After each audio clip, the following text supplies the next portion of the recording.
Imaginamos que en este momento usted estará diciendo, otra vez con el mismo rollo.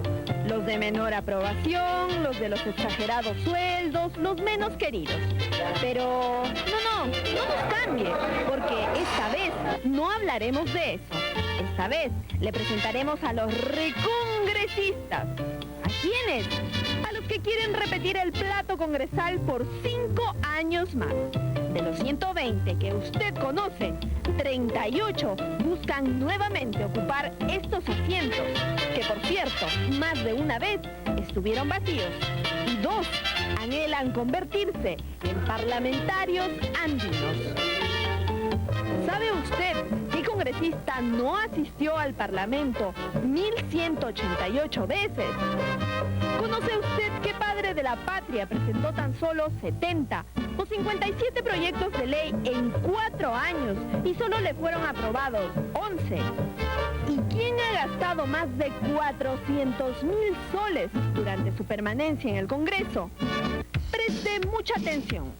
Tome lápiz y papel, porque aquí le presentamos solo algunas de las joyas de nuestro Parlamento que pretenden conseguir su voto para reelegir.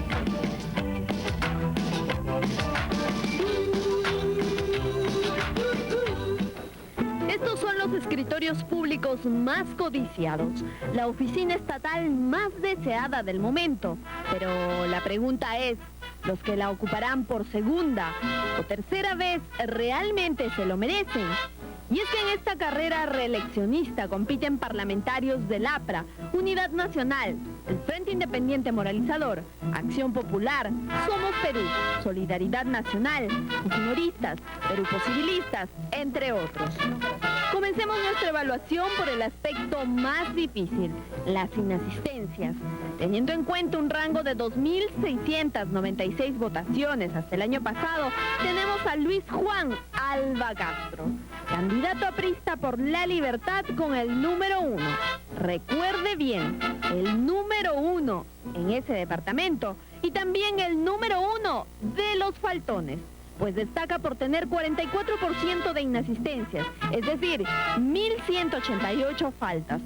Su colega Mercedes Cabanillas no se queda atrás, 1.175 inasistencias, sin contar las faltas como miembro de comisión de trabajo. Y es que ella es una de las parlamentarias que perteneció a más comisiones, 17. Un caso muy aparte es la acérrima defensora de Fujimori, Marta Lupe Moyano Delgado. La postulante por Alianza para el Futuro va con el número 8 y tiene 1.328 inasistencias. Acá tenemos sin respuesta, ausente, licencias, no presionó. ¿4 conceptos? ¿4 conceptos? ¿A qué se refieren todos esos? ¿A qué se refiere? No estuvo. Punto. No estuvo.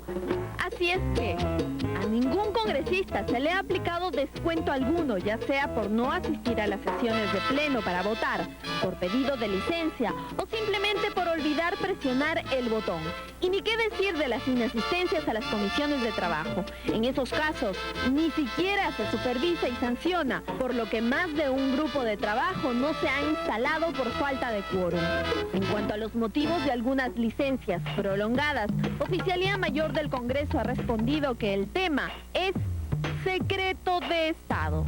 Pero este Congreso se ha caracterizado por tener parlamentarios que, olvidando que el pueblo los eligió para ser sus representantes en el legislativo, prefirieron abandonar sus curules para ir corriendo como ministros, dejando el puesto vacío por varios meses.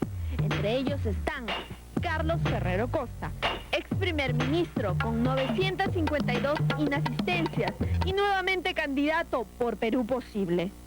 David Weissman, también de Perú Posible y segundo vicepresidente con 1974 inasistencias.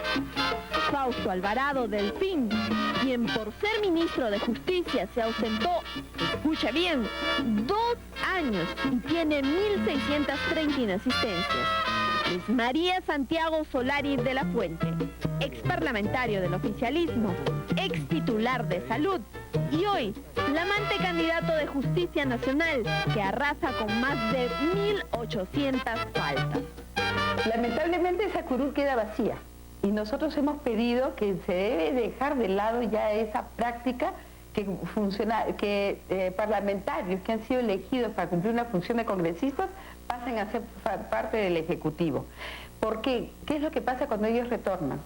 Varios de ellos han sido presidentes de las propias comisiones de Industria y Turismo, o del Interior, o de Defensa. Y entonces, ¿qué pasa? ¿Quién los va a fiscalizar?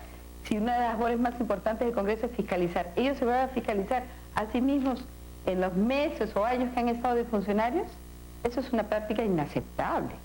Pero vayamos con los que más gastaron. Juan Manuel Figueroa, congresista del APRA y postulante por Cusco, ha empleado 443,000 soles en teléfonos, mensajería y servicios. Demasiado dinero para 260 propuestas de ley, de las que solo 94 fueron promulgadas. Le sigue Mauricio Mulder, también del APRA, quien empleó 261,000 soles. Y en Unidad Nacional, la primera en la lista es Fabiola Morales Castillo, con un monto de 235,600, y va por Piura. Sin descuidar a los viajeros a costa de los viáticos congresales están Julia Valenzuela, ex chacanista a más no poder y hoy candidata por Alianza por el Progreso, quien gastó más de 11,000 dólares por Ámsterdam, Marrakech, Madrid y Roma. A esto súmele los 247,000 en gastos operativos. Lo curioso es que la tía Julia en todos estos años solo ha promovido 76 proyectos y solo 20 de ellos fueron promulgados. ¿Qué le parece? Pero si hablamos de mucho ruido y pocas nueces, la frase le cae perfecto al moralizador Gustavo Pacheco, quien en el 2003 se coronó como el parlamentario más caro, pues él solo empleó cerca de 8,000 dólares en viajes, la mitad de lo que utilizó su bancada. Y las nueces, solo 34 de sus 79 propuestas de ley fueron aprobadas hasta el día de hoy. Y no faltan los que creen en la frase del que mucho abarca y poco aprieta. Si no, veamos el caso de Emma Vargas, que por Unidad Nacional intentará quedarse en el Parlamento para seguir proponiendo la mayor cantidad de leyes. En este periodo lleva 713 y solo 143 fueron promulgadas. Lo cierto es que por ahora es la congresista con el promedio más bajo en cuanto a aceptación de propuestas. Hildebrando Tapia, también de Unidad Nacional, y Dora Núñez, del Frente de Centro, también apostaron por la creación de proyectos en cantidad, pero poca fue su suerte a la hora de las votaciones. Un caso especial es el de Marta Hildebrand, que solo propuso 57 iniciativas y 11 aprobadas. Un promedio general de aprobación de 30%, que es bastante bajo, pues 70% no han sido aprobados, un nivel de inasistencia demasiado alto, sobre todo algunas bancadas que van a la reelección, casi todas, un promedio de gasto superior al promedio general del Congreso. En este grupo de reeleccionistas también hay autores de proyectos de ley que provocaron más de un dolor de cabeza. Rafael Valencia Dongo, candidato por Justicia Nacional por Arequipa, fue el promotor de la controvertida ley de arresto domiciliario. Sí, aquella que permitió que los hermanos Wolfenson, procesados por sus supuestos vínculos con el montesinismo, salieran en libertad. Se adherieron a Valencia Dongo Juan Manuel Figueroa, Luis González Posada, ambos candidatos por el APRA, Emma Vargas y Rafael Aita, candidatos de Unidad Nacional, Jesús Alvarado y Doris Sánchez, aspirantes de Perú Posible. Luis Iberico estuvo teniendo una performance interesante hasta los últimos proyectos de ley que ha promovido de amnistía, ¿no?, a los militares, y esta última que cambia la ley de justicia militar, que ha sido sumamente criticado, sobre lo cual es la ciudadanía rechaza totalmente. No creo que con esos proyectos de ley vuelva a ser reelegido el señor Iberico, porque le hace un daño a la institucionalidad democrática del país, le hace un daño al fortalecimiento de la justicia y sobre todo permite la impunidad. Este proyecto de ley, impulsado por Luis Iberico, fue aprobado con 62 votos, de los cuales 26 pertenecen pertenecen a parlamentarios que esperan ser reelectos. Pero en este grupo no solo hay congresistas que han destacado por su baja productividad legislativa, también hay los cumpliditos y aplicados, como Luis Negreiros, candidato número 3 del APRA por el Callao, cual escolar aplicado ocupa el primer puesto en asistencia. Solo faltó 160 veces. Le sigue su compañera Judith de la Mata y Walter Alejos de Concertación Descentralizada. Elvira de la Puente, la número 19 del APRA, superó a sus compañeros de bancada con un 68% de aprobación de sus propuestas, entre ellas la ley del libro. Y no se puede olvidar de quienes cumplieron con la palabra empeñada a la hora de devolver la escolaridad.